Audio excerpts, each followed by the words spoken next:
तो दिन के टाइम पे क्या करेगा, दिन के टाइम पे ये, अब दिन के टाइम पे लाइट आएगी, यदि CO2 मिल जाए तो फोटोसिंथेसिस हो सकता है। दिन के टाइम पे ये क्या करता है, ये इस मैलिक एसिड को कन्वर्ट करता है किसके अंदर, पायरुविक एसिड के।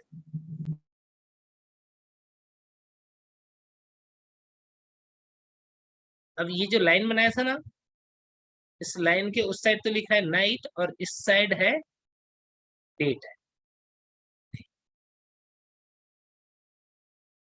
जो ऑब्लिक लाइन बनाई है इसके इस साइड ये नाइट में क्या होता है वो है, और इधर डे में क्या होता है वो। तो दिन के टाइम पे जब मैलिक एसिड पायरुविक एसिड में कन्वर्ट होगा तो क्या जो CO2 फिक्स किया था वो रिलीज कर देगा ये। Yes sir. Yes sir. और हमें पता ही है कि यहाँ पर NADH2 यूज होता है, यहाँ पर बन जाता है, तो मामला जो है वो आमने सामने हो जाता है। नेट NADPH2 का फॉर्मेशन जो है वो 0 हो जाएगा। और जब पायरुविक एसिड वापस से फॉस्फोइनोल पायरुवेट में कन्वर्ट होता है तो यहाँ पर कौन सा एंजाइम, डाइकाइनेज। डाइकाइनेज एंजाइम जो है ये भी क्लोरोप्लास्ट में प्रेजेंट होता है।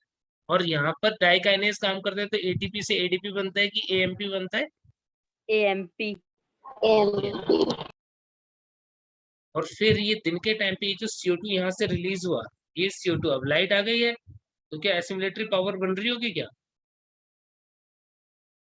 सिमिलेटरी पावर बन रहा होगा दिन के टाइम पे तो। Yes sir. यानी यहाँ पर क्लोरोप्लास्ट जो है उसके अंदर एसिमिलेटरी पावर बन गया है, रूबिस्को एंजाइम है इसके पास। तो ये क्या करेगा, ये इस CO2 को फिक्स कर लेगा, क्या बनाने के लिए, ग्लूकोज बनाने के लिए। CO2 आया यहाँ पर और RUBP से जाकर रिएक्ट करेगा C3 साइकिल चलाएगा और ग्लूकोज बना देगा। तो क्लोरोप्लास्ट में क्या हुआ, ग्लूकोज बनने लगे, कब, दिन में कि रात में, दिन में। तो ये जो प्रोसेस, ये सारा का सारा प्रोसेस किस में चल रहा है, एक ही सेल में कि दो अलग अलग सेल में चल रहा है,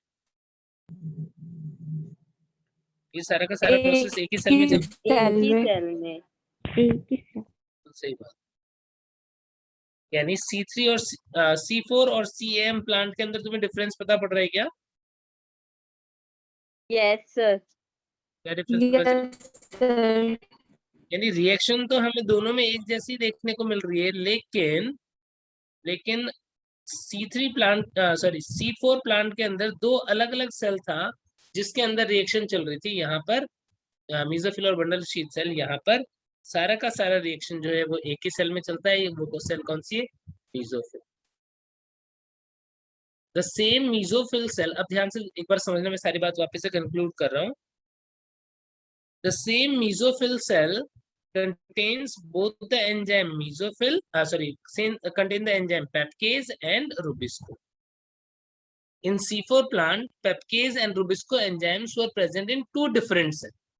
Means the fixation, initial fixation and refixation. इसको हम कई बार क्या बोलते हैं, initial fixation, initial CO2 fixation. और इसको क्या बोलते हैं हम, C3 साइकिल को क्या बोलते हैं, यहाँ पर C3 साइकिल चल रहा है, ये रीफिक्सेशन हो रहा है। तो क्या बोलेंगे कि इन CAM plant initial fixation and refixation both the process occurs in same cell, while in a C4 plant initial fixation and refixation occurs in two different cells. सही बात है कि नहीं? Sir Then what about timing? बोलो ना। दोबारा से बोलता हूँ, सुनो कि CAM प्लांट के अंदर प्राथमिक CO2 का स्थिरीकरण और पुनर्स्थिरीकरण दोनों एक ही कोशिका में होता है, जबकि C4 पादपों में प्राथमिक CO2 स्थिरीकरण मीजोफिल में होता है और पुनर्स्थिरीकरण जो है वो बंडल शीथ सेल में होता है। तो यहाँ पर CM में CO2 का दोनों बार फिक्सेशन एक ही सेल में हुआ, C4 में अलग अलग सेल में हुआ। क्लियर है कि बात, क्लियर है या नहीं बात? अरे भाई ये सारा प्रोसेस एक ही सेल में चल रहा है ना, और C4 में दो अलग अलग सेल में चल रहा था ना। Yes sir. और यहाँ पर अब टाइमिंग का डिफरेंस है, क्या डिफरेंस है टाइमिंग का? यहाँ पर इनिशियल फिक्सेशन यानी पेप्केज द्वारा CO2 का स्थिरीकरण और रूबिस्को द्वारा CO2 का स्थिरीकरण अलग अलग समय पर होता है, एक रात में और एक दिन में, दिन हो रहा है कि नहीं? Yes sir. मीजोफिल के अंदर सेमी सेल है, लेकिन सेमी सेल के अंदर हम देख रहे हैं कि प्रकाश संश्लेषण द्वारा भोजन का निर्माण यानी C3 साइकिल जो है वो तो दिन में चलेगा, और स्टोमेटा रात को खुले थे, इसलिए पेप्केज द्वारा जो CO2 का फिक्सेशन है वो रात में हो रहा था।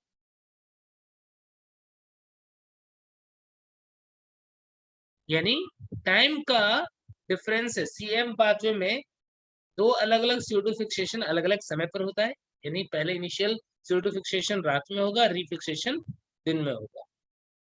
ठीक है, क्लियर हो गई बात सबको? और C4 में दोनों सेम ही टाइम पर होते हैं। एनर्जी की कैलकुलेशन दोनों की सेम रहेगी। एनर्जी कैलकुलेशन बोलो। सेम होगा सर। सेम नो होगा, सेम ही रिएक्शन है ना, सर, रिएक्शन तो सेम ही है ना, रिएक्शन अलग का है, सेम ही है। यस सर 66 ATP होगा यहाँ पर भी। है ना, 66 ATP होगा। एनर्जी कैलकुलेशन सेम है, सेम ही रिएक्शन तो है, रिएक्शन अलग थोड़ी है। Excuse me sir. हाँ बच्चे बोलो। सर एक डाउट था। हाँ बोलो। Sir what is the first stable intermediate product of photosynthesis? First stable intermediate product of photosynthesis, directly ऐसे पूछे तो C3 साइकिल के अकॉर्डिंग तब PGA 3PGA 3 phosphoglyceric acid. Sir तो अगर मेंशन नहीं होगा तो ये लिख देंगे ना? क्या लिखोगे? सर इसमें क्वेश्चन पे तो लिखा है सिर्फ first intermediate product of photosynthesis और कोई साइकिल वगैरह का नाम या कुछ नहीं लिखा हुआ है, तो फिर पीजीए ही होगा ऑप्शन। हाँ हाँ, क्योंकि क्योंकि मेन फोटोसिंथेसिस तो वही है ना, ये वाली प्रोसेस ही है ना मेन, तो ये देखो यहाँ पे भी हर जगह चल, चाहे C4 पाथवे हो चाहे CM हो, सब में तो ये सबसे मेन पाथवे है। ठीक है ना? Yes sir, thank you. चलो चलो ठीक है, तो ये हो गया हमारा CM पाथवे। और सर क्या CM इसका प्लांट नाम होगा किसके इसके? अकॉर्डिंग है? सर इसका नाम इसके किसके अकॉर्डिंग है? ये नाम क्रेसुलेशन एसिड मेटाबॉलिज्म इसलिए बोलते हैं क्योंकि जो डिफरेंट टाइप के एसिड बन रहे हैं ना, जैसे मैलिक एसिड है ऐसे ही, तो इनको हम बोलते हैं क्रेसुलेशन एसिड। क्रेसुलेसी फैमिली के प्लांट्स होते हैं ये में, ठीक है ना? तो इसके अकॉर्डिंग नाम रखा हुआ है क्रेसुलेशन एसिड। इसमें स्टेबल सर इसमें स्टेबल फर्स्ट कार्बन बस कंपाउंड के अकॉर्डिंग नहीं है, जैसे C3 और C4 नहीं में है। नहीं, फिर तो कॉमन हो जाता है ना, C4 और CM ही कॉमन हो जाता है, दिक्कत हो जाती है। Okay sir, thank you. ठीक है चलो। और इनके अंदर फोटो रेस्पिरेशन होता है कि नहीं? यस सर, होता है। यस, इनके अंदर फोटो रेस्पिरेशन होता है। फोटो रेस्पिरेशन में अगर इन CAM प्लांट्स, ठीक है, फोटो रेस्पिरेशन जो है वो इनके अंदर। चलो अब हम पढ़ेंगे फोटो रेस्पिरेशन क्या हो। फोटो रेस्पिरेशन रेस कर दूं?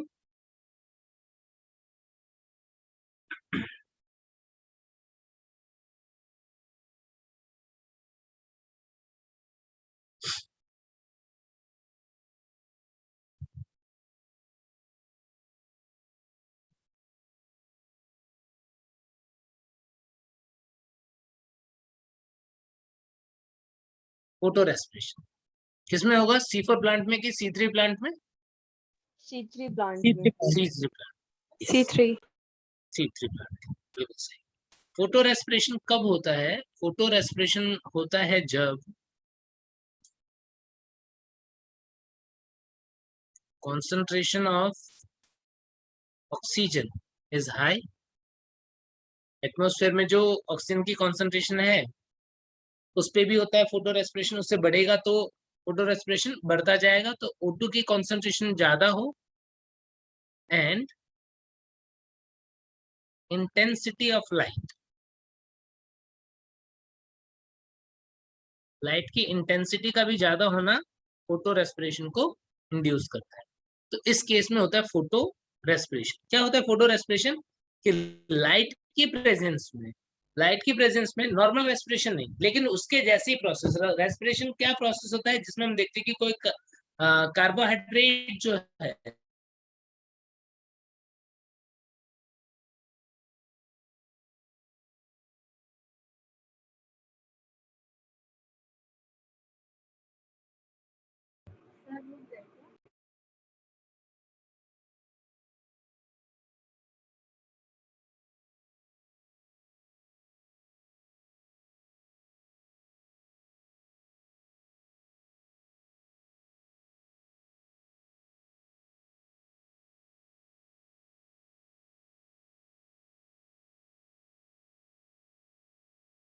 सर रूम के क्या? हाँ हाँ सर पॉज।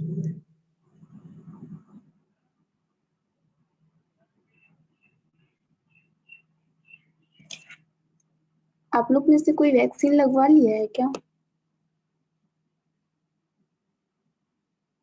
सीजी में तो अभी स्टार्ट नहीं हुआ ना।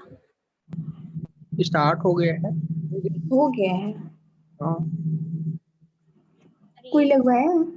हाँ, मेरे फ्रेंड लोग लगवा लिए। कौन लगवा लिया भाई? वो दोस्त है ना अमित, वो लगवा लिया। जिसका राशन कार्ड होगा वही ना हाँ, रजिस्ट्रेशन तो मैं भी करवा ली हूँ अपना, गई नहीं हाँ, हूँ पर। पता तो चले पहले क्या हो रहा है, लगवाने के बाद फिर हम लोग लगवाए। इसको साइड इफेक्ट है क्या कुछ? अभी तक तो पता नहीं चला।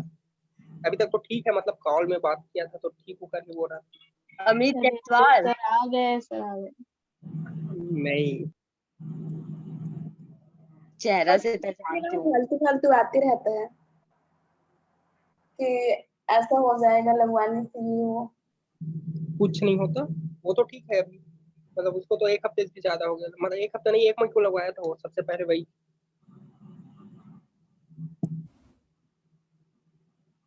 चलो देखो, वैक्सीनेशन सब लोग करवा लो, कि वैक्सीन लगा लोगे तो इम्यूनिटी जो है वो आ जाएगी। सर 18 कंप्लीट होने के बाद ही लगाना है ना? क्या बोल रहे हो? सर 18 इयर्स होने के बाद ही लगाना है ना?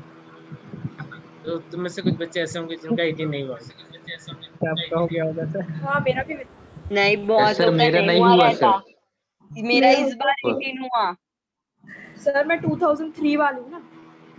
2003 फिर भी तो तो हो ये गया ना। अगर, हाँ तो हो हो गया गया ना तो तुम्हारे सर, हो गए। 2003 वालों को, तो हाँ हो गया होगा या होने वाला।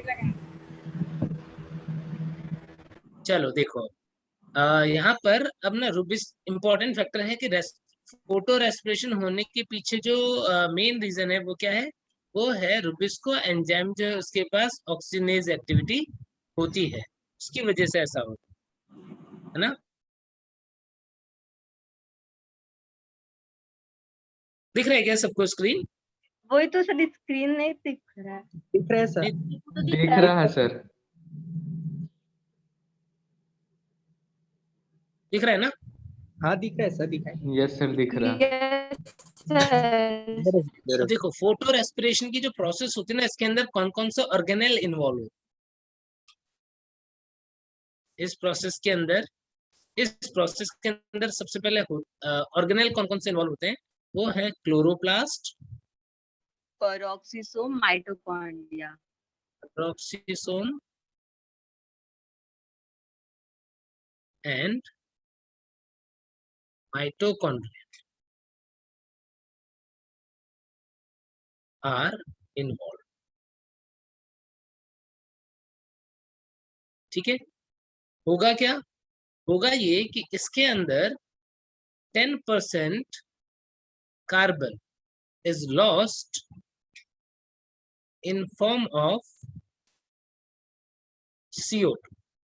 जो कार्बन है सेल के अंदर कार्बोहाइड्रेट में, उसका 10% कार्बन जो है वो CO2 के फॉर्म में लॉस्ट हो जाएगा। क्या? एफिशिएंसी कम हो जाएगा। So efficiency of photosynthesis efficiency of photosynthesis is reduced. Photosynthesis का एफिशिएंसी जो है वो गिर जाता है, कितना कम होता है? reduced by 25%। 25%। यस, 25% से फोटोसिंथेसिस का एफिशिएंसी कम हो जाए। ठीक है, तो ये तो वो पॉइंट हो गए जहां से क्वेश्चन आएगा। ये जो 5 लाइनें लिखी हैं, ये तो वो पॉइंट है जहां से क्वेश्चन आएगा। आप समझते हैं कि आखिर होता क्या है फोटो रेस्पिरेशन। देखो, पहले बहुत सिंपल तरीके से बताऊंगा, फिर डिटेल में जिसको देखना हो देखते रहना। देखो क्या होता है कि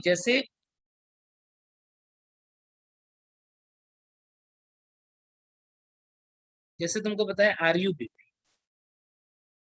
राइबोलोज 1,5 बेस फॉस्फेट, RUBP। अब नॉर्मली तो क्या हो रहा था, नॉर्मली तो ये RUBP जो है वो CO2 से रिएक्ट करता था in presence of enzyme Rubisco. अब नॉर्मली CO2 रिएक्ट करता था, कार्बोक्सिलेज एक्टिविटी होती थी और क्या बन जाता था? PGA बन जाता था। तो बनेगा, क्या हमने सही लिखा है क्या? थोड़ा सा और बैलेंस, मतलब वो करके लिखता हूँ। मान लो 2 RUBP लेता हूँ और 2 CO2 लेता हूँ, तो PGA कितना बनेगा बताओ?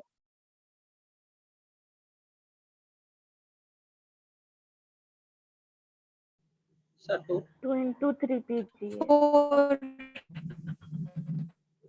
ठीक है, नॉर्मली ऐसा हो रहा था। बट ध्यान देना कैलकुलेशन पे, सब बच्चे ध्यान देना। कार्बन बैलेंस करके देख लो, मेरी बात पे यकीन नहीं हो रहा हो तो। 5 Yes, कार्बन sir। RUBP का 10 हो गए, 2 कार्बन और ये 2 टोटल 12 12। हो गए, 4 तिया 12। ठीक है, अब यदि यहाँ पर क्या हो जाए, 4 PGA बन गए। कितने PGA बन गए? 4 PGA बन गए। 2 RUBP से CO2 फिक्स होने पे कितने PGA बन गए? 4 बन गए। अब मैं चेंज कर रहा हूँ इसको। क्या चेंज कर रहा हूँ? मान लो ऑक्सीजन की कॉन्सेंट्रेशन ज्यादा है, ये लो, ऑक्सीजन की कॉन्सेंट्रेशन ज्यादा है। अभी एक एक करके बनाना, ठीक है। अब यदि ऑक्सीजन की कॉन्सेंट्रेशन ज्यादा है तो RUBP कितने कार्बन? 5। जब ऑक्सीजन से रिएक्ट कर रहा है, क्यों ऑक्सीजन से रिएक्ट कर रहा है? क्योंकि यहाँ पर पहले के कंपेयर में ऑक्सीजन की कॉन्सेंट्रेशन जो है वो तो ज्यादा है। और लाइट इंटेंसिटी भी ज्यादा है। लाइट इंटेंसिटी भी जो है वो ज्यादा है।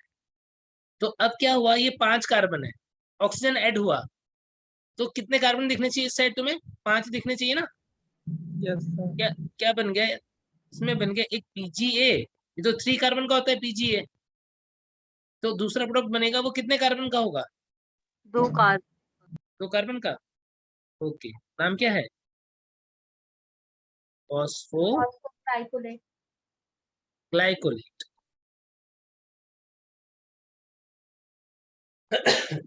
क्या चेंज हुआ पता पड़ा सबको?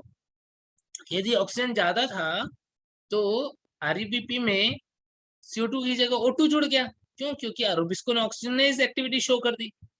तो अब जो प्रोडक्ट बनेगा उसमें क्या बनेगा? एक प्रोडक्ट बनेगा 3 कार्बन का और एक प्रोडक्ट बनेगा 2 कार्बन का। ये प्रोडक्ट 3 कार्बन का है और ये प्रोडक्ट कितने कार्बन का है? 2 कार्बन। इस बार के नीट का क्वेश्चन जो आया था दिख रहा है क्या सबको? नीट में आया था ये क्वेश्चन, बच्चे गलत करके आए बहुत सारे, भर भर के गलत करके आए। नहीं दिख रहा तो कोई बात नहीं, अब करोगे क्वेश्चन प्रैक्टिस तो मिलेगा ये क्वेश्चन। ठीक है, ये तो कितने उसके अकॉर्डिंग बात की मैंने। ये तो यदि एक एक है तो इसको ना 2 के लिए बैलेंस करता हूँ, क्योंकि अभी मैं 2 CO2 के अकॉर्डिंग तो मैं रिएक्शन दिखा रहा था, वैसे ही यहाँ पर 2 RUBP हो तो कितने PGA बन जाएंगे? 2। और फॉस्फोग्लाइकोलेट कितना बन जाएगा? 2। क्या सही है क्या? सर इसी साल का बोले? हाँ, इसी साल।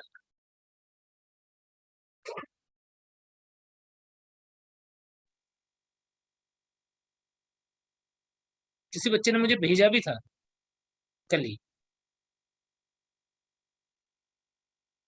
चलो कोई नहीं, ये तो मैं समझ में आ गया। क्या मैंने 2-2 लिखा तो उससे कोई दिक्कत आ रही है क्या किसी बच्चे को? No sir. 2-RUBP जब इसका ऑक्सीजनेशन हो रहा है यहाँ पर क्लोरोप्लास्ट के अंदर रुबिस्को एंजाइम की हेल्प से, तो क्या बन जाएगा? 2 तो पीजीए बन जाएंगे, 2 फॉस्फोग्लाइकोलेट बन जाएंगे। ये 3 कार्बन के प्रोडक्ट है, ये 2 कार्बन का प्रोडक्ट है। इतनी बात सबको समझ में आ रही है क्या? Yes sir. बोलो ना। यस हाँ, सर। वेरी। अब क्या होता है, ये पीजीए ये तो C3 साइकिल में पार्टिसिपेट करेगा, करेगा कि नहीं? Yes sir. बैलेंस साइकिल में भाई यहाँ पे CO2 होता तो भी तो पीजीए बनता ना, तो ये तो पार्टिसिपेट करेगा। लेकिन ये फॉस्फोग्लाइकोलेट क्या ये C3 साइकिल में पार्टिसिपेट करेगा क्या? No sir. ऐसे नहीं करेगा। तब क्या करना होगा? तब ये फॉस्फोग्लाइकोलेट क्या है, ये रिएक्शन करता है, बहुत सारे रिएक्शन शो करता है। किसके अंदर रिएक्शन शो करता है? डिफरेंट ऑर्गेनेल्स के अंदर। कौन से? पेरोक्सिसोम के अंदर, माइटोकॉन्ड्रिया में भी। माइटोकॉन्ड्रिया के अंदर। हाँ, रिएक्शन शो करता है। और रिएक्शन शो करते हुए क्या करता है, फॉस्फोग्लाइकोलेट के पास कितने कार्बन है? 2 कार्बन है। 2 कार्बन। और यदि 2 फॉस्फोग्लाइकोलेट है तो कितने टोटल कार्बन हो जाएंगे? 4 4 कार्बन। ये क्या करता है, इसमें से 1 कार्बन लॉस कर देता है। कितने कार्बन बच गए? 3 3 बच गए। तो ये 3 कार्बन का प्रोडक्ट बना देता है फाइनली पीजीए। ग्लाइकोक्सिलेट। पीजीए बना दिया इसने। क्या अब ये पीजीए जो है वो पार्टिसिपेट कर सकता है C3 साइकिल में? Yes sir. यस। इसका मतलब क्या हुआ? इसका मतलब ये हुआ कि डिफरेंट रिएक्शन के थ्रू ये फॉस्फोग्लाइकोलेट किसमें कन्वर्ट हो जाता है? पीजीए। शॉर्टकट यदि मैं डायरेक्टली बोल दूं तुम्हें तो हुआ क्या? हुआ ये कि ऑक्सीजन के प्रेजेंस में बना 2 कार्बन का कंपाउंड। अभी 2 कार्बन का कंपाउंड यदि C3 साइकिल में पार्टिसिपेट कर रहा है तो 2 कार्बन के कंपाउंड एक 3 कार्बन का पीजीए बना देगा। लेकिन इस प्रोसेस में इसने क्या किया है? CO2 लॉस कर दिया है। तो यही तो पढ़ा हमने। अब देखो लाइंस पढ़ो ऊपर से। रुबिस्को क्या कर रहा है? ऑक्सीजनेज एक्टिविटी शो कर रहा है। सबसे पहले लाइन पढ़ो, ऑक्सीजन कॉन्सेंट्रेशन ज्यादा, इंटेंसिटी ऑफ लाइट ज्यादा। समझ में आ गई सबको बात? दूसरी लाइन पढ़ो, Rubisco enzyme show oxygenase activity. दिख रहा है सबको? तीसरा 3 सेल ऑर्गेनेल्स इन्वॉल्व हो गए, दिख गया सबको? चौथा है 10% carbon loss in form of CO2। दिख रहा है क्या सबको? नहीं दिख रहा क्या? टोटल कितने कार्बन आ रही है पीपी में? 10 कार्बन। भाई 2 मॉलिक्यूल है ना, 10 कार्बन। यहाँ पर कितना बना? यहाँ पर ये जब घूम के ये बन गया तो टोटल ये बना। कितने पीजीए बन गए? 3। कितने कार्बन? 9 कार्बन। 1 कार्बन क्या हुआ? CO2 की फॉर्म में निकल गया। तो 10 में से 9 कार्बन तो पार्टिसिपेट करेंगे, 1 कार्बन निकल गया ना। तो कितना कार्बन लॉस हुआ? 10%। 10%। 10%। एक कार्बन। इसलिए लिखा है यहाँ पे 10% कार्बन लॉस। ये बात समझ में आ गई क्या सब बच्चों को? Yes sir. Yes sir. अब अब इसके बाद में यदि यहाँ पर CO2 होता तो यहाँ पर 2O2 की जगह पर CO2 होता तो यहाँ पर कितने पीजीए होते? 4। Yes sir. यदि 2RUBP प्लस 2CO2 होते तो यहाँ पर कितने पीजीए होते? 4 पीजीए होते। लेकिन यदि ऑक्सीजनेज एक्टिविटी तो कितने पीजीए हुए? 3 ही हुए। यानी C3 साइकिल में जहां पहले 4 पीजीए काम करते वहां पर कितने पीजीए काम कर रहे? 3 ही कर रहे हैं। एफिशिएंसी कम हो गई कि नहीं? Yes sir. कितनी कम हुई? 4 के बदले 3, मतलब 25%। 25% कम हो गई। 75%। समझ गए क्या? Yes sir. रट लोगे? No sir. कुछ पढ़ाया नहीं मैंने तो तुम्हें फोटो रेस्पिरेशन में। अभी तो मैंने तुम्हें कुछ पढ़ाया नहीं। अभी तो मैंने तुम्हें बहुत सिंपल सी बात बताई कि फोटो रेस्पिरेशन किन प्लांट्स में होता है, किन कंडीशंस में होता है, कौन कौन से ऑर्गेनेल इन्वॉल्व है, और कितना कार्बन लॉस होगा और कितनी एफिशिएंसी कम होगी। हाँ, लेकिन क्वेश्चन यहीं से ही आता है, क्वेश्चन इससे बाहर जाते ही नहीं। इतनी सी बात यदि तुम्हें समझ में आ गई तो क्वेश्चन सारे बन जाएंगे। अब डिटेल में भी देख लेते हैं लेकिन प्रोसेस को। चलो प्रोसेस डिटेल में देखना है, इरेज कर रहा हूँ।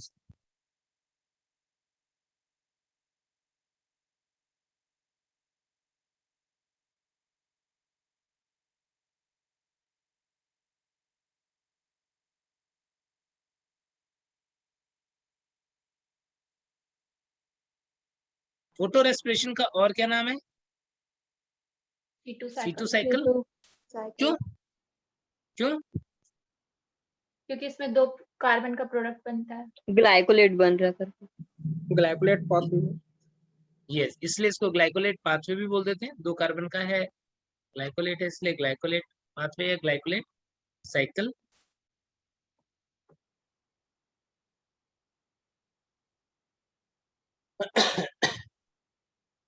एटीपी नहीं बनती है, एनर्जी वगैरह नहीं बनती है, वेस्टफुल प्रोसेस है, उल्टे कार्बन लॉस हो रहा है, वेस्टफुल प्रोसेस बोलेंगे। अब देखो क्या होता है इसमें, अब सारी रिएक्शन एक एक करके देखो।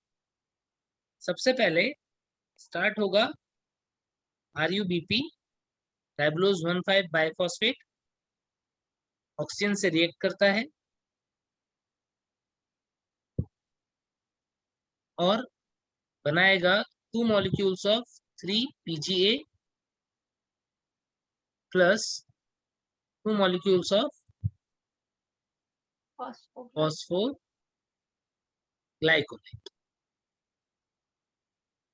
फॉस्फोग्लाइकोलेट अपना इनऑर्गेनिक फॉस्फेट रिलीज करके कन्वर्ट हो जाता है किसके अंदर, ग्लाइकोलेट। अब यहां से ये ग्लाइकोलेट जो है, यहां से ये ग्लाइकोलेट जो है वो आएगा कहां पर, नेक्स्ट सेल ऑर्गेनेल। ये अभी तक की जो प्रोसेस चल रही थी, रिएक्शन चल रही थी, ये किस में चल रही थी, क्लोरोप्लास्ट। क्लोरोप्लास्ट में। हाँ, ये क्लोरोप्लास्ट में चल रही थी, लाइन के ऊपर क्लोरोप्लास्ट। फिर इसके बाद ये ग्लाइकोलेट जो है वो यहाँ से फिर क्या आ गया, पेरोक्सिसोम। नेक्स्ट प्रोसेस कहाँ पर चल रहा है, पेरोक्सिसोम। यहाँ पर ये ग्लाइकोलेट जो होता है वो कन्वर्ट होता है किसके अंदर, ग्लाइऑक्सिलेट के अंदर। ग्लाइकोलेट का ऑक्सीडेशन होगा या ऑक्सीनेशन होगा और ग्लाइऑक्सिलेट बन जाएगा। ग्लाइऑक्सिलेट जो है वो फिर कन्वर्ट होगा किसके अंदर, एक अमीनो एसिड के अंदर जिसका नाम है ग्लाइसिन। ग्लाइसिन। ये प्रोसेस जो चला, ये सारी रिएक्शन कहाँ पर चली, पेरोक्सिसोम। क्या होगा,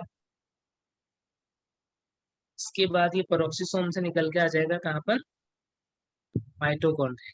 इसके बाद वाली रिएक्शन जो चल रही है कहाँ पर चल रही है, माइटो।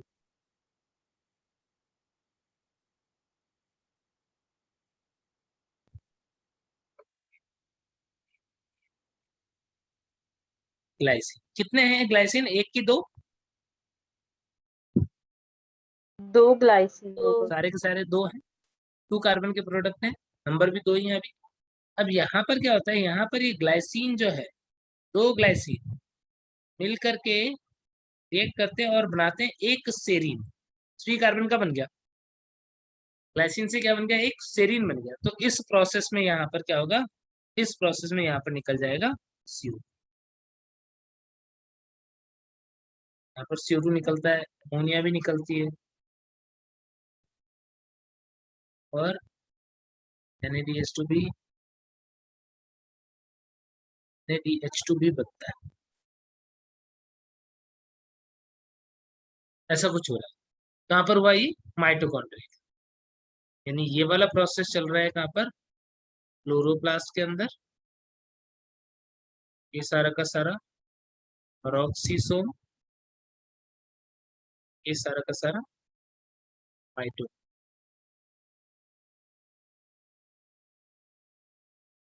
तो क्या होता है, अब ये सेरीन जो है वो यहाँ से निकल के आ जाएगा कहाँ पर, पेरोक्सिसोम। आगे की रिएक्शन कहाँ पर चलेगी, पेरोक्सिसोम।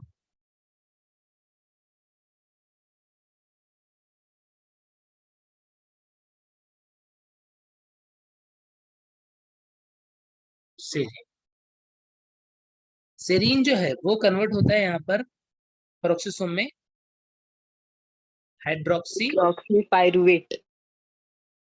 हाइड्रोक्सी पाइरुवेट के अंदर एक हाइड्रोक्सी पाइरुवेट बनेगा।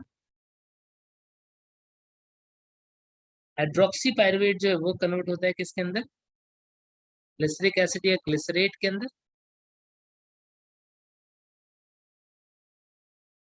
ग्लिसरिक एसिड जो है वो यहाँ से निकल के आ जाएगा किसके अंदर, क्लोरोप्लास्ट के अंदर। यहाँ पर एक ग्लिसरिक एसिड से फॉस्फेट ऐड हो जाएगा तो क्या बन जाएगा, फॉस्फोग्लिसरिक एसिड। ये डिफरेंट स्टेप्स है ना। और यहाँ पर भी क्या होता है, यहाँ पर भी जब ये सेरीन जो है उससे हाइड्रोक्सी पायरुवेट बनेगा और फिर इससे ग्लिसरेट बनेगा, तो इस वाले प्रोसेस में NaDH2 खर्च भी हो जाता है। जितना NaDH2 बना था वो उतना खर्च भी होगा।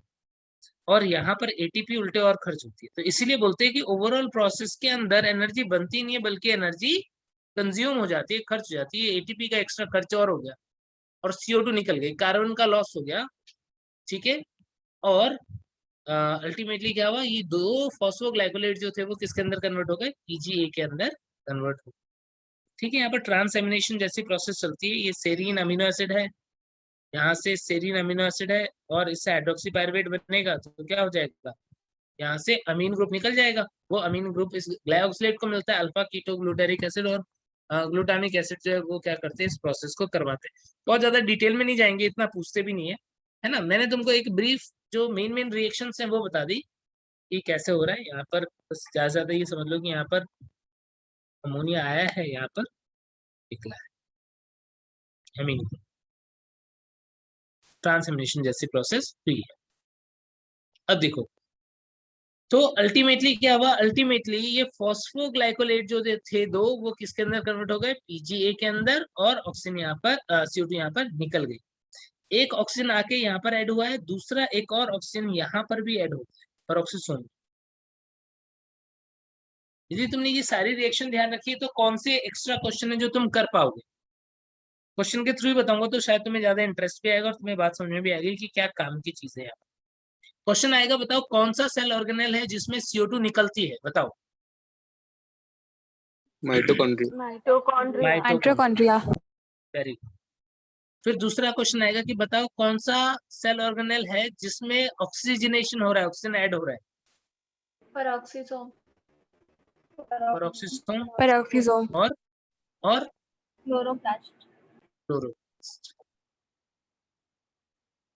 ठीक है। क्वेश्चन आएगा कि बताओ ग्लाइसिन अमीनो एसिड कौन से ऑर्गेनेल के अंदर बनता है,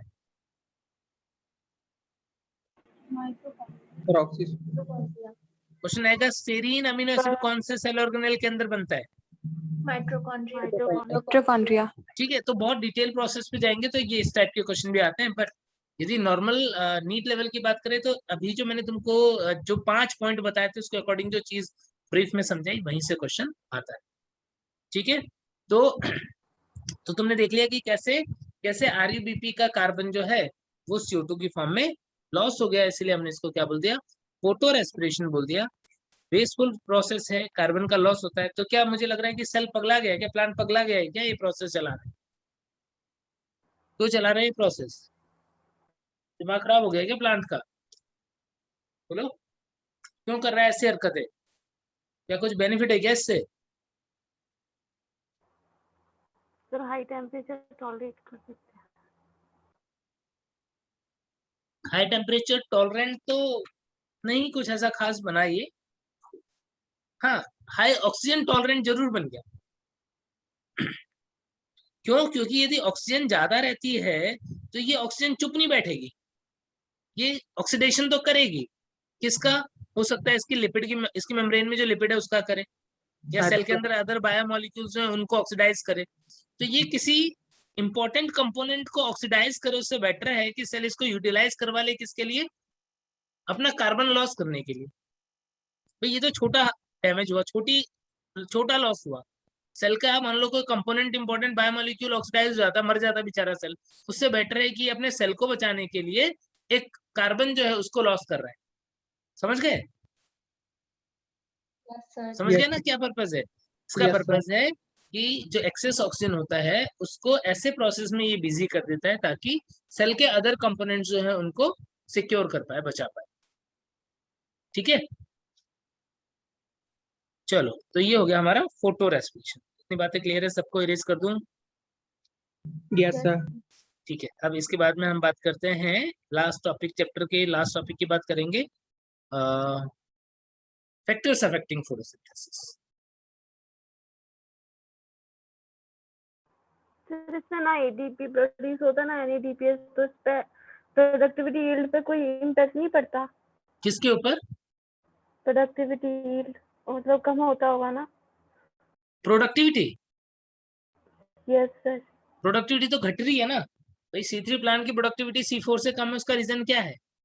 यही तो रीजन है, फोटो रेस्पिरेशन होता है तो प्रोडक्टिविटी घट जाती है, क्योंकि इसने फोटोसिंथेसिस में कार्बन लॉस जो है वो कर लिया, 25% रिड्यूस हो गई ना productivity,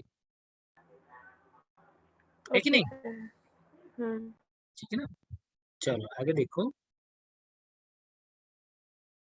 factors affecting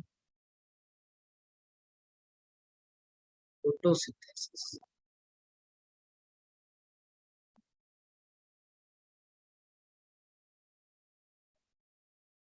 factors affecting photosynthesis,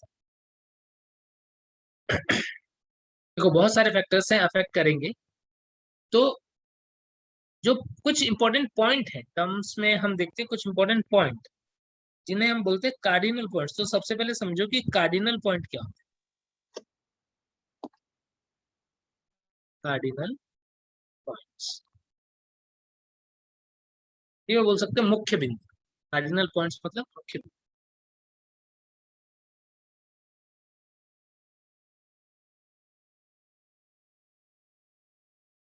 cardinal points होते हैं 3, कौन कौन से? Limiting factor. नहीं, कार्डिनल पॉइंट्स मिनिमम, एक होता है ऑप्टिमम, और एक होता है मैक्सिमम। ये 3 कार्डिनल पॉइंट्स। सर ऑप्टिमम को हिंदी में बताइए। इष्टतम, ऑप्टिमम को हिंदी में बोलेंगे इष्टतम, मिनिमम को न्यूनतम, मैक्सिमम को अधिकतम, और ऑप्टिमम इष्टतम। सर इष्टतम मतलब जितना उसको चाहिए होगा वो उसके बीच यस, का। हाँ, जितना उसके लिए बेस्ट है।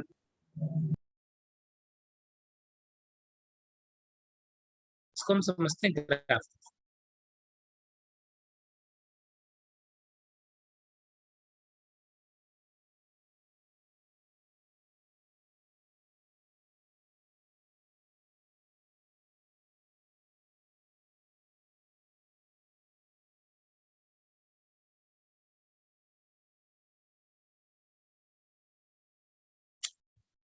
इसमें लाइन बनाना बड़ा सीधा काम। एक मिनट,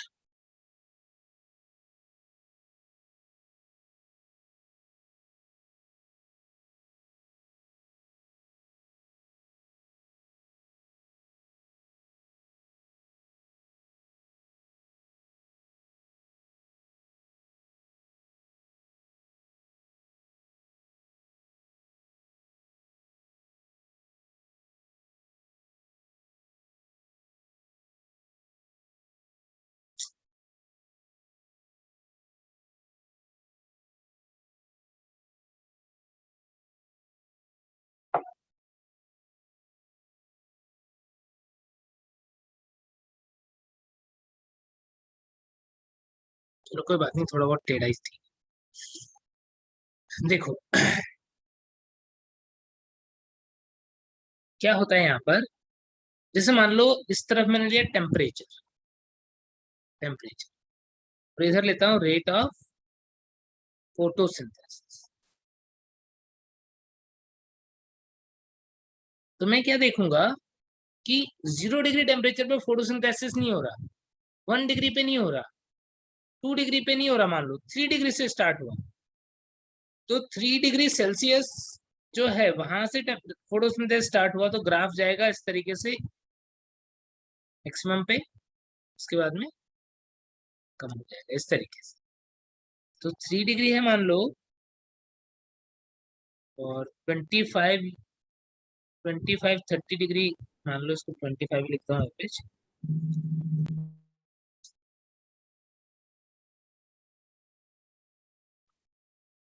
25 डिग्री सेल्सियस और ये है 45 डिग्री सेल्सियस। अब मैंने ये ग्राफ बनाया है एक, जो हमें बता रहा है क्या कि ये रेट ऑफ फोटोसिंथेसिस है, ये वाली लाइन। तो 3 डिग्री वो टेम्परेचर हुआ जिससे कम टेम्परेचर होने पर रेट ऑफ फोटोसिंथेसिस कितना हो जा रहा है? 0। तो इस वाले पॉइंट को क्या बोल दोगे? ये 3 डिग्री जो है ये कौन सा पॉइंट है? मिनिमम। मिनिमम। ये होता है मिनिमम कार्डिनल पॉइंट, वो फैक्टर का वो अमाउंट जिससे कम होने पर रेट ऑफ रिएक्शन 0 हो जाती है। टेम्परेचर बढ़ा रहे हैं, प्लांट को मजा आ रहा है, हर 10 डिग्री टेम्परेचर बढ़ाने पे डबल हो जाता है, इसको Q10 वैल्यू बोलते हैं। तो हमने देखा प्लांट को मजा आ रहा है, टेम्परेचर बढ़ा रहे हैं 10 डिग्री, डबल हो गया, फिर बढ़ाया तो, लेकिन एक टेम्परेचर तक 25 डिग्री पर देखा हमने रेट ऑफ फोटोसिंथेसिस मैक्सिमम चल रहा है, इससे ज्यादा रेट नहीं आ रही। तो मैक्सिमम काम करने के लिए जो टेम्परेचर होगा, यानी वो टेम्परेचर जिसके ऊपर वर्क मैक्सिमम चल रहा होगा, इसको क्या बोलोगे? इसको ही बोलोगे ऑप्टिमम या इष्टतम। समझ गए क्या? Yes sir. टेम्परेचर और भी बढ़ा रहे हैं, रेट ऑफ रिएक्शन कम होने लगे, लेकिन एक टेम्परेचर है जहां तक फोटोसिंथेसिस हो रहा है, उससे आगे जाने पर रेट ऑफ रिएक्शन फिर से 0 हो गई, तो उसे क्या बोल दोगे? उससे बोल दोगे मैक्सिमम। तो फैक्टर्स के वो अमाउंट जहां पर रेट ऑफ रिएक्शन जिसके नीचे 0 होता है मिनिमम, जिससे ऊपर 0 होता है मैक्सिमम, और वो पार्ट जहां पर मैक्सिमम चलता है रिएक्शन, उसे हम क्या बोल देते हैं? ऑप्टिमम। तो ये 3 कार्डिनल पॉइंट हो गए। समझ गए क्या? ये टेम्परेचर के अकॉर्डिंग C3 प्लांट पे रेट ऑफ फोटोसिंथेसिस कैसे इफेक्ट डालता है, वो है। C4 प्लांट के लिए भी बताऊं क्या? बताओ, C4 प्लांट के लिए मिनिमम वैल्यू 3 डिग्री से ज्यादा होगी कि कम होगी? C4 प्लांट के लिए जो मिनिमम टेम्परेचर है वो 3 डिग्री से ज्यादा होगा कि कम होगा? ज्यादा। ज्यादा होना ज्यादा। हाई टेम्परेचर के लिए एडेप्टेड होते हैं क्या? Yes sir. यस। तो इसका मतलब वो सर वो ज्यादा हो। ऑप्टिमम भी ज्यादा टेम्परेचर पे काम करने में मिल रहा होगा हमें, और हाई टेम्परेचर के लिए एडेप्टेड है तो इसका मैक्सिमम वैल्यू भी ज्यादा होगा। यानी C4 प्लांट के लिए लगभग 10 डिग्री का गैप बना लो, मतलब 13 डिग्री मिनिमम होता है, 10 डिग्री का गैप बना लो तुम तो सीधे। 35 डिग्री पे ऑप्टिमम वर्क चल रहा होगा, और 55 डिग्री पे मैक्सिमम, उससे ज्यादा टेम्परेचर पे रेट ऑफ फोटोसिंथेसिस 0 हो जाएगा। ये किसके लिए? C4 plant. 2 चीजें बता दी मैंने, एक तो तुम्हें कार्डिनल पॉइंट भी समझा दिया, और मैंने तुम्हें C3 C4 प्लांट में टेम्परेचर का क्या इफेक्ट होता है फोटोसिंथेसिस पे, वो भी बता दिया। 2 चीजें बता दी एक ही पॉइंट के अंदर, बहुत इंपॉर्टेंट है, ध्यान रखो। इरेज कर दूं? Yes sir. Yes sir.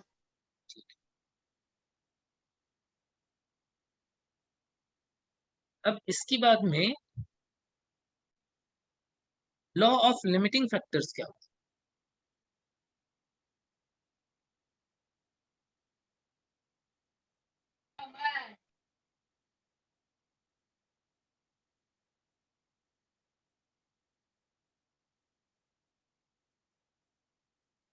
ये दिया था ब्लैकमैन ने, ब्लैकमैन ने। इसलिए हम इसको ब्लैकमैन्स लॉ ऑफ लिमिटिंग फैक्टर भी बोलते हैं। क्या बोला इन्होंने? क्या बोला था इन्होंने? इन्होंने बोला कि भाई, सर अगर किसी हाँ, केमिकल प्रोसेस में एक से ज्यादा फैक्टर होते हैं तो उसकी वैल्यू उससे डिसाइड हो जाती है, जो नियरेस्ट मिनिमल होती है फैक्टर। देखो, लॉ ऑफ लिमिटिंग फैक्टर बोलता है कि यदि किसी रिएक्शन को बहुत सारे फैक्टर अफेक्ट कर रहे हैं, तो रेट ऑफ रिएक्शन जो है वो कंट्रोल्ड होगा उससे, उस फैक्टर से जो मिनिमम अमाउंट में प्रेजेंट। हम सिंपल एग्जांपल से समझते हैं। हम समझते हैं एग्जांपल से कि सपोज एक ट्री है, एक पेड़ है, और बाहर जो है वो भरी दोपहरी है, एकदम बढ़िया, एकदम धूप जो है वो बहुत तेज चल रही है, अभी जैसा माहौल है वैसा ही है, बहुत तेज धूप है, और ये क्या कर रहा है? ये फोटोसिंथेसिस कर रहा है। अब जब ये फोटोसिंथेसिस कर रहा है तो तो आहुति है, आहुति बच्ची को जानते हो क्या? Yes sir. No sir. Ahuti बच्ची को नहीं जानते क्या? यस सर जानते हैं सर। हाँ हाँ, ये नालायक सी बच्ची जो है ना वो आहुति है। ठीक है, तो उसने क्या किया, उसने बोला कि फोटोसिंथेसिस की रेट को बढ़ाना है ना, तो उसने क्या किया, वो घर से एक टॉर्च लेके आई। आहुति बच्ची जो है, ये आहुति बच्ची है, आहुति बच्ची है, तो ये अपने घर से टॉर्च लेके आई, मोबाइल लेके आई, मोबाइल का टॉर्च। सर बड़ा वाला टॉर्च। चलो बड़ा वाला टॉर्च लेके आई, बड़ा वाला टॉर्च लेके आई, और इसने क्या किया, इसने इस ट्री को और भी लाइट दिया। ये लो, बोला कि सर रेट ऑफ फोटोसिंथेसिस बढ़ा के बताती हूँ।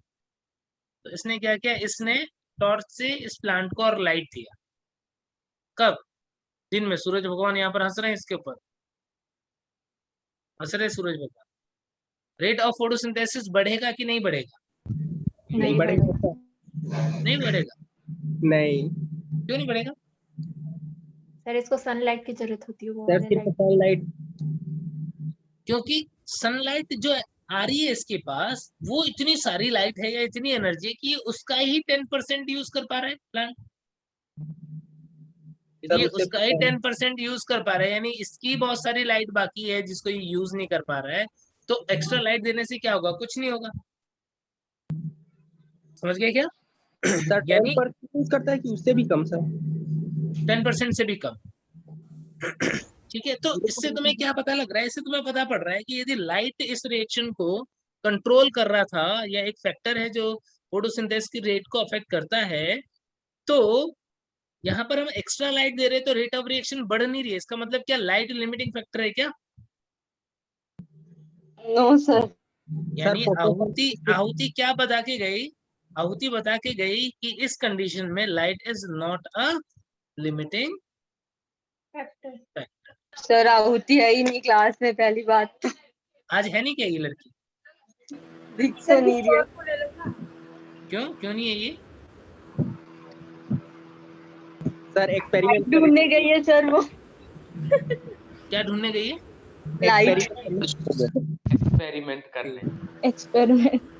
ओके ओके, चलो कोई बात नहीं। तो आरती नाम की लड़की है क्या? सर मेरा भी लो ना। तुम्हारा क्या तनु नाम की लड़की है क्या? हाँ तनु है। हाँ, ठीक है। तो तनु जो है, तनु नाम की लड़की है एक, वो ना वो जानते हो तुम लोग उसको। तो अब उसने क्या बोला, उसने बोला कि मैं भी मैं भी ये पेड़ जो फोटोसिंथेसिस कर रहा है ना, इसकी रेट ऑफ फोटोसिंथेसिस को बढ़ा के बताऊंगा। तो सबने बोला भाई कैसे? तो उसने क्या किया, वो अपने घर से जो अपने गार्डन में प्लांट्स को पानी देने के लिए एक वो यूज करते हैं ना जग जैसा, वो लेकर के आई, वो लेकर के आई। जिसके भी बाल बड़े बड़े कि छोटे छोटे? है ही सर नहीं। मीडिया में है ही नहीं। कौन बोल रहा है ही नहीं? है ये सर। ये मार खाएगा टिल्लू। हाँ, तो फिर क्या हुआ, तो फिर इसने क्या किया, इसने भी ना वो पानी डालने वाला जो होता है वो लेकर के आई, और उससे इसने क्या किया, उससे इसने यहाँ पर प्लांट को पानी देना स्टार्ट किया। जग जैसा लेकर के पानी डालना स्टार्ट किया। बताओ रेट ऑफ फोटोसिंथेसिस जो है पानी डालने से बढ़ जाएगा कि नहीं बढ़ जाएगा? नहीं बढ़ेगा सर। भाई इस सॉइल के अंदर ऑलरेडी बहुत सारा पानी प्रेजेंट होता है।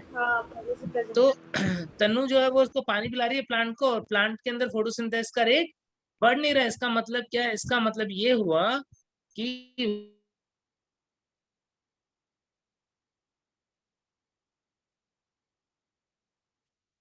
पॉज हो गया। हाँ ना। पानी पिलाने चले गए सर। इसका मतलब तो पगला गई है।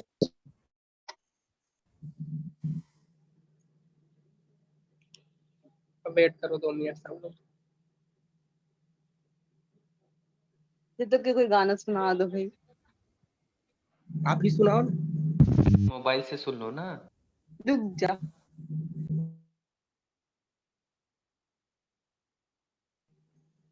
भाई मोबाइल से तो सब लोग सुनते हैं, आज तो ही सुनाते। अरे कोई जोक सुना भाई कान से सुनते, कान से। सही है, कान से सुनते।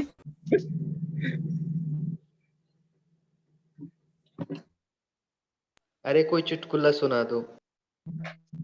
मेरे सुना ना भाई। आगे दुर्गेश सर की बात कर सुनाएंगे लेते हैं, अब। दुर्गेश की। दुर्गेश का एग्जांपल लेते हैं। सर चश्मा भी पहना देना उसको। को सुनाएंगे ठीक है, तो दुर्गेश ने क्या किया देखो, दुर्गेश ने बोला मैं भी कुछ करना चाहता हूँ। ठीक है, यही सब लोग नहीं सारा वो करेंगे, मैं भी कुछ करना चाहता हूँ। तो हमने बोला भाई क्या करना चाहते हो दुर्गेश, तो दुर्गेश ने बोला कि मैं ना जोर से फूंक मारूंगा, CO2 की कॉन्सेंट्रेशन बढ़ा दूंगा। तो फिर क्या हुआ, तो फिर ना दुर्गेश आया, ये लो चश्मा। मोटा भी बना दीजिए सर, क्योंकि फूकने के लिए ज्यादा जरूरी है। नहीं सर, मैं तो पतला हूँ बहुत।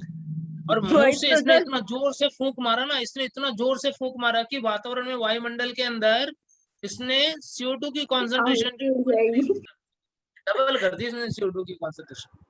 इतना भयानक वो फूंक। Super power. सर वो इतना इतना बदला दुबला बेचारा कूदे हो, क्या भूख मारेगा। अब इसने क्या किया, इसने CO2 की कॉन्सेंट्रेशन इंक्रीज कर दी, तो हमने क्या देखा, प्लांट के अंदर रेट ऑफ फोटोसिंथेसिस बढ़ गया। CO2 की कॉन्सेंट्रेशन बढ़ाई तो फोटोसिंथेसिस बढ़ गया। इसका मतलब क्या है, इसका मतलब इस पूरे एक्सपेरिमेंट में अभी जो हमने बातें की उसके अंदर लिमिटिंग फैक्टर क्या था, कार्बन डाइऑक्साइड। यस। तो कहने का मतलब ये है कि if there are so many factors which are affecting the rate of reaction, then there will be only one factor that is present in least amount or minimum amount, and if we increase the concentration or amount of that lowest one factor, rate of reaction will be increased, and that particular factor is known as limiting factor। यानी किसी भी अभिक्रिया में बहुत सारे factor यदि उसे नियंत्रित कर रहे तो वह कारक जो सबसे कम मात्रा में उपस्थित होता है और जिसकी मात्रा को बढ़ाने पर अभिक्रिया की दर बढ़ जाती है, उस कारक को ही हम क्या बोलते हैं, लिमिटिंग फैक्टर या सीमाकारी कारक कहते हैं। ऐसा बच्चों को बात समझ में आ गई क्या? Yes sir. ठीक है, तो नॉर्मल कंडीशन में यदि हम बात करें, जैसा अभी हमने लिया दिन के टाइम पे, तो CO2 जो है वो लिमिटिंग होती है, क्योंकि प्लांट के पास उस टाइम पे लाइट भी बहुत होती है, पानी भी खूब होता है यदि प्लांट जिंदा है तो। ठीक है, तो नॉर्मली CO2 जो है वो लिमिटिंग फैक्टर होता है। लेकिन यदि यही मैं पूछूं कि बताओ, जैसे वहां पे तुम्हारे बहुत बारिश हो रही है छत्तीसगढ़ में, और बादल छा गए बहुत भयानक, घने घने काले काले बादल छा गए, और उस काले काले बादलों में मतलब दिन में भी अंधेरा सा छा गया, ऐसे बादल छा गए, और फिर उस टाइम पे यदि ये आहुति बच्ची जो है वो, या आरती बच्ची जो है वो लाइट टॉर्च लेकर के जाती प्लांट के पास में, रेट ऑफ रिएक्शन बढ़ता कि नहीं बढ़ता? तो उस टाइम पे लिमिटिंग फैक्टर क्या हो जाता? लाइट हो जाता। लाइट हो जाता। आगे बात समझ में? तो लिमिटिंग फैक्टर वो होता है जिसका अमाउंट बढ़ाने पर रेट ऑफ रिएक्शन बढ़ जाती है। इतनी बातें क्लियर है सबको? Yes sir. ठीक है, अब लाइट से किस तरीके से रेट ऑफ रिएक्शन अफेक्ट होता है, देखो लाइट की इंटेंसिटी से डायरेक्टली अफेक्ट होगा। जैसे हम light intensity and rate of reaction में, रेट ऑफ फोटोसिंथेसिस में ग्राफ बनाते हैं। ग्राफ कैसा बनेगा, हमारी एनसीईआरटी की बुक में जो दिया हुआ है, एक टाइम तक क्या हो रहा है, सुबह सुबह मान लो सुबह सुबह अंधेरा ही था जब, तब 0 था रेट ऑफ रिएक्शन फोटोसिंथेसिस, फिर थोड़ी थोड़ी लाइट आने लगी, फोटोसिंथेसिस बढ़ने लगा, फिर एक टाइम के बाद में क्या होगा, एक टाइम के बाद में हम देखेंगे लाइट की इंटेंसिटी बढ़ेगी भी, तो भी रेट ऑफ रिएक्शन जो है वो कांस्टेंट हो जाएगा। क्यों? क्योंकि ये वो पॉइंट है जहां पर लाइट क्या हो जाएगा, लिमिटिंग हो जाएगा, ऑप्टिमम पॉइंट। हाँ ऑप्टिमम कंडीशन पहुंच गया, और लाइट जो है वो उससे ज्यादा होने पर भी रेट ऑफ रिएक्शन बढ़ नहीं रहा है, कांस्टेंट रह रहा है। ये क्या है, ये है लिमिटिंग, यहाँ पर लाइट जो है वो लिमिटिंग होगी। ठीक है, इससे पहले लाइट इज नॉट, सॉरी, इससे पहले तक यहाँ तक लाइट लिमिटिंग, क्योंकि लाइट बढ़ा रहे ना, देखो लाइट बढ़ा रहे, लाइट इंटेंसिटी, तो रेट ऑफ रिएक्शन बढ़ रहा है, तो light is limiting point A, point B, यहाँ तक लाइट जो है वो लिमिटिंग है। लेकिन इसके बाद में ये जो सी वाले पॉइंट है, इसके अंदर क्या बोलेंगे हम, कि light is not a limiting. Graph दिया हुआ है एनसीईआरटी के अंदर, उस ग्राफ में स्टार्टिंग में जब तुम देखो कि लाइट की इंटेंसिटी बढ़ रही है, रेट ऑफ रिएक्शन बढ़ रहा है, तो उस पूरे पॉइंट पे लाइट को लिमिटिंग फैक्टर बोलोगे। लेकिन वो जहां पर स्ट्रेट लाइन तुम्हें दिख रहा होगा, वहां पर क्या बोलोगे, कि light is not a limiting factor. तो लाइट की इंटेंसिटी बढ़ाते हैं तो रेट ऑफ रिएक्शन कैसे चेंज होता है वो पता पड़ गया। ऐसे ही वेवलेंथ के बारे में पता है तुमको, कि ब्लू और रेड लाइट के ऊपर फोटोसिंथेसिस क्या होता है? मैक्सिमम होता है। मैक्सिमम फोटोसिंथेसिस होता है। ठीक है, ऐसे ही लाइट की वजह से क्लोरोप्लास्ट की अरेंजमेंट भी अफेक्ट होती है। कैसे? जैसे मान लो ये क्रॉस सेक्शन में मेसोफिल सेल है और हम क्या देखते हैं, लाइट मैक्सिमम होगा तो पैरेलल आ जाएगा मेसोफिल। यदि लाइट की इंटेंसिटी ज्यादा होगी तो क्लोरोप्लास्ट एक दूसरे से बचने के लिए एक के नीचे एक आ जाएंगे इस तरीके से। यदि लाइट की इंटेंसिटी ज्यादा है तो क्लोरोप्लास्ट का अरेंजमेंट कैसा हो जाएगा? वो सेल वॉल के अराउंड कुछ इस तरीके से, यानी लाइट के पैरेलल एक के नीचे एक अरेंज हो जाएंगे। कब? जब लाइट की इंटेंसिटी हाई है। यदि लाइट की इंटेंसिटी लो है, लाइट कम आ रही है, तब क्या करेंगे ये? तब तो क्लोरोप्लास्ट को लाइट चाहिए, तो ये अरेंज हो जाएंगे कहाँ पर? सरफेस के पास, इस तरीके से। यानी लो लाइट इंटेंसिटी पे ये लाइट की परपेंडिकुलर या सरफेस के पास आकर के अरेंज हो जाते हैं। समझ गए क्या ये? जब लाइट की इंटेंसिटी ज्यादा होगी तो क्लोरोप्लास्ट कहाँ पर अरेंज हो जाएंगे? क्लोरोप्लास्ट लाइट के पैरेलल या सरफेस के परपेंडिकुलर अरेंज हो जाएंगे, एक के नीचे एक। लेकिन यदि लाइट की इंटेंसिटी कम होगी तो क्लोरोप्लास्ट जो है वो सरफेस के पैरेलल या लाइट के परपेंडिकुलर अरेंज हो जाते हैं। क्लियर हो गई बात? सर हिंदी में बताइए। नहीं, जब प्रकाश की तीव्रता बहुत ज्यादा होगी तो क्लोरोप्लास्ट एक दूसरे को बचने के लिए क्या करते हैं? एक के नीचे एक, यानी लाइट के समानांतर या सतह के लंब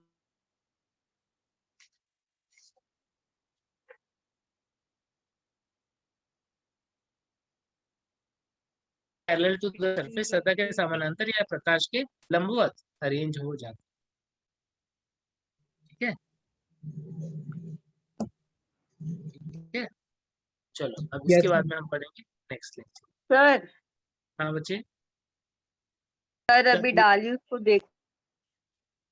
मुझे बहुत सारा कुछ लिखा हुआ है, क्या देखो इसमें? सर वहां पर वो जो लिखा ना, ये वाला, ग्लूकोज का निर्माण जैव संश्लेषित अवस्था में होता है सर। फिर हाँ। उसके बाद का जो लाइन है ना, वो मतलब उसको बोलेंगे कि नहीं बोलेंगे, ऐसा पूछना है। जैव संश्लेषित अभिक्रिया को अप्रकाशिक अभिक्रिया कहना मिथ्या है। भाई बोलते ही हैं हम उसको, भले ही वो मिसनोमर टर्म है, वो ऐसा टर्म है जो हमें गलत इंफॉर्मेशन देता है, लेकिन बोलते ही है ना। डायरेक्ट रिएक्शन को तो डायरेक्ट रिएक्शन ही बोलते हो ना, अप्रकाशिक अभिक्रिया ही बोलते हो ना। बिल्कुल बोलेंगे, बिल्कुल बोलेंगे, बोलते हैं। हम तुम कोई होते नहीं हो चेंज करने वाले। अभी बहुत बड़े साइंटिस्ट नहीं बन गए कि तुमने बोला आपसे हम प्रकाश अभिक्रिया का नाम चेंज कर रहे हैं, आज के बाद से अप्रकाशिक अभिक्रिया जो है उसका नाम बदल करके और मिथ्या अप्रकाशिक अभिक्रिया रख दिया जाता है। नो सर, जैव संश्लेषित मतलब जैव संश्लेषित तो है ही ना भाई, ग्लूकोज बन रहा है तो जैव संश्लेषित तो है ही। जैव संश्लेषित कहना मिथ्या नहीं है, अप्रकाशीय अभिक्रिया कहना मिथ्या है। अच्छा हाँ हाँ। हाँ हो गया। ठीक है, चलो चलो इसके बाद कंटिन्यू करते हैं नेक्स्ट लेक्चर में। थोड़े से फैक्टर रह गए वो, और रेस्पिरेशन जो है वो स्टार्ट कर देंगे, रेस्पिरेशन इन प्लांट्स। ठीक है, ओके, थैंक यू सर। मिलते हैं फिर, bye bye, good night sir. Good night. Bye sir. Okay बच्चे, बाय।